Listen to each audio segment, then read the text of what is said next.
2010-cu ildə deputatlığa namizəd, hazırda Nəsimi rayon İcra Hakimiyyətinin başçısının müavini olan Gülara Verdiyeva birinci vitse-prezidentlə bağlı çıxışında özünü necə biabır etdiyi ilə bağlı kadrlar yayılıb. Bölgə TV-nin xəbərinə görə, bu yaxınlarda vəzifəsindən uzaqlaşdırılan Nəsimi rayon İcra Hakimiyyətinin sabiq başçısı Elxan İbrahimovu kimin əvəz etdiyi məlum olub. İcra başçısının səlahiyyətlərinə müvəqqəti olaraq onun birinci müavini Gülara Eyvaz qızı Verdiyevaya həvalə edilib. Bu təyinat sosial şəbəkələrdə Gülara Verdiyevanın fəaliyyəti və keçmişi ilə bağlı yayılan video görüntülər geniş müzakirələrə səbəb olub. Bölgə TV həmin görüntülərlə bağlı araşdırma aparıb, məlum olub ki, Gülara Verdiyeva vaxtilə Milli Məclisə namizəd olarkən televiziya efirində etdiyi uğursuz çıxışla yadda qalan şəxsdir. Belə ki, o 2010-cu ildə keçirilən parlament seçkilərində 22 saylı Nəsimi rayon seçki dairəsindən deputatlığa namizəd kimi iştirak edib. Həmin dövrdə onun ictimai televiziya kanalında etdiyi çıxış yenidən gündəmə gətirilib. Söz gedən çıxış zamanı Gülara Verdiyevanın Yeni Azərbaycan Partiyası və Azərbaycanın birinci vitse-prezidenti Mehriban Əliyeva haqqında fikirlərini ifadə edərkən ciddi şəkildə çətinlik yaşaması, fikirlərini düzgün və ardıcıl şəkildə çatdıra bilməməsi, onun böyük bir məktəbdə direktor olmasına baxmayaraq savadsız biri olması diqqətlərini çəkib. Xüsusilə Mehriban Əliyevanın statusu və fəaliyyəti ilə bağlı söylediyi fikirlərdə çaşqınlıq, kəkələmə və yanlış ifadələr ictimaiyyət tərəfindən birmənalı qarşılanmayıb. Elə savada və nitqə sahibi olmayan keçmiş məktəb direktoru və deputatlığa namizəd Gülara Verdiyeva hazırda Nəsimi rayon İcra Hakimiyyətinin başçısının müavini vəzifəsində çalışır. Nəsimi rayon İcra Hakimiyyətində humanitar məsələlər üzrə müavin vəzifəsində çalışan bu xanımın həqiqətən də mühüm vəzifəyə təyinatı bir çox suallar doğurmaqdadır. Eləcə də sosial mediada aparılan müzakirələrdə istifadəçilər illər əvvəl də ictimai çıxışı ilə tənqid olunan Gülara Verdiyeva bugün yüksək vəzifəyə təyin olunmasını sual altına alır. Ölkənin birinci xanımı ilə bağlı çıxışında buraxdığı böyük ciddi nöqsanlar buna sübutdur. Rayon sakinlərinin, eləcə də bir məmura utanc gətirə bilən kadrlardakı çıxışını izləyənlər necə ola bilər ki, böyük bir rayonun ikinci vəzifə sahibi kimi himayədarlığı ilə və necə hələ də görəvdədir. Bu cür kadrın təyinatdan öncə təqdimat şəffaflığı ilə bağlı narahatçılığımızı ifadə edirik deyə bildiriblər. Araşdırmalarımız davam edir. Bizi izləyin. Qarşı tərəfi də dinləməyə hazırıq.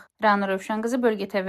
200 mindən artıq fəal insanı ətrafında birləşdirən Yeni Azərbaycan Partiyası Respublikamız üçün bir çox işlər görmüşdür və Azərbaycanın birinci xanımı Heydər Əliyev prezidentinin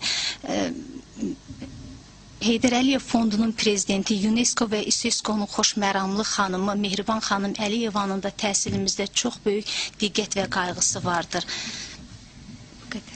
Nadir Orucov.